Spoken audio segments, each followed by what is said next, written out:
What's up guys, Film Rich here, and today we're breaking down a pivotal episode of Marvel's The Punisher. An episode where betrayal comes into focus and families are placed in the line of fire. The conflict escalates beyond recovery. This episode methodically dismantles every remaining alliance, pushing Frank Castle toward an unavoidable confrontation. Before we get into this episode, I would like to remind everyone to please like, share and subscribe. Now, let's get into it. The episode opens with Frank injured, sitting beside a trash can fire. As he gathers himself, he reflects on his former friendship with Billy Russo, now permanently shattered by betrayal. Billy Russo appears in an interview on WHIH World News, stating that although Castle was once his close friend, he will fully cooperate with law enforcement to ensure Castle's capture. Watching the podcast, Dina Madani reacts with visible anger, recognizing Russo's attempt to manipulate public perception. Castle returns to the hideout where Micro treats his injuries. Their conversation quickly becomes confrontational. Castle accuses Micro of going to Madani without him, while Micro counters that Castle's reckless pursuit of Lewis Wilson exposed them to authorities and endangered their operation. At the Lieberman home, Sarah, Leo and Zach watch the news coverage of Castle. Leo expresses confidence that Castle is not a bad person, while Zach reacts angrily, believing Castle deliberately lied to them. Madani summons Russo to Homeland Security headquarters for interrogation. She attempts to force a confession regarding the murder of Sam Stein, but Russo denies all involvement. Madani then shifts her approach, asking about Kandahar and Operation Cerberus. When she mentions William Rawlins, she noticed Russo's brief reaction. Though Russo dismisses it, Madani warns him that after the hotel incident, Castle now poses a far greater threat to him than ever before. William Rawlins meets with Marion James, discussing the renewed attention surrounding Castle. Rawlins admits that intelligence gathered in the Middle East was obtained through unorthodox methods and confirms Castle's involvement. He states that although he believed Castle was dead, the assumption was incorrect. Rawlins requests access to the CIA New York surveillance systems to locate Castle, warning James that failure to act would have consequences for both of them. After reviewing the Russo interrogation, Rafael Hernandez reprimands Madani for mishandling the case and creating a conflict of interest. Madani admits that the case became personal after Russo killed Sam Stein. Hernandez orders Madani to locate Castle and Micro, while stating that he will pursue Rawlins through other channels. An NYPD officer arrives at the Lieberman residence following a call placed by Zach. As questioning escalates, Sarah realizes that the officer is dangerous and tells Zach to run. Sarah attempts to fight back, but the officer's partner captures Zach, forcing Sarah to surrender.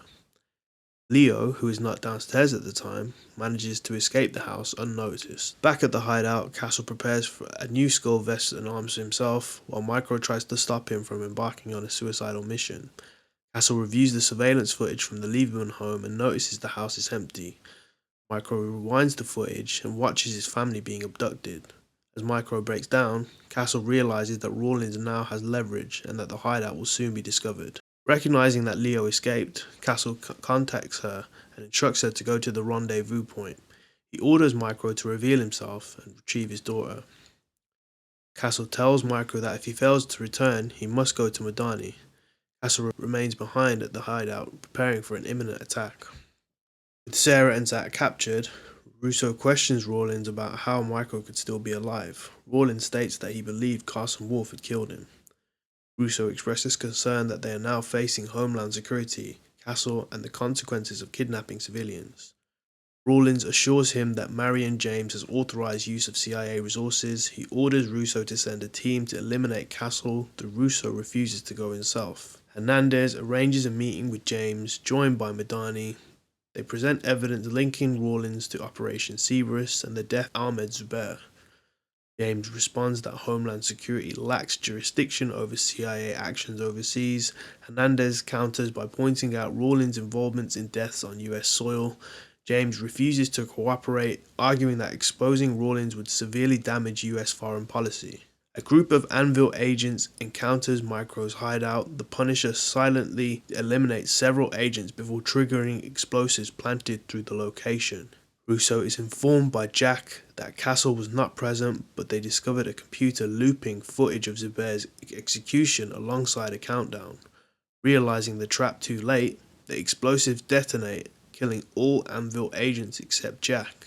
Castle interrogates the wounded Jack, but when Jack cannot provide information on Sarah and Zach's whereabouts, Castle kills him. Castle then calls Russo directly, informing him that Micro possesses evidence of all of Russo's crimes and proposes an exchange in return for Sarah and Zach. Later that night, James confronts Rawlins again. Rawlins reveals his plan to eliminate Castle and frame Russo for both heroin trafficking and the murders, keeping the CIA protected.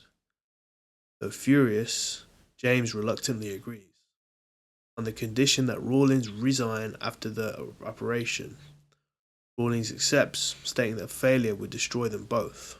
At night, Leo arrives at the rendezvous point and reunites with Micro. While waiting in the van, Micro assures her that they will see Castle soon. Castle later arrives with Madani. Hesitant, Madani agrees to trust Castle and Micro, recognizing she has no other option. Russo and his men return to the destroyed hideout, witnessing the aftermath of Castle's attack, viewing the countdown footage. Russo realizes the situation has spiraled out of control and that there will be no clean resolution. The episode marks the point where the conflict becomes irreversible, families are targeted, and alliances collapse. Every decision carries a lasting consequence. Frank Castle is no longer reacting, he is advancing. If you enjoyed this breakdown, be sure to like, share and subscribe, and check out more episode recaps right here on Film Rich. Thanks for watching.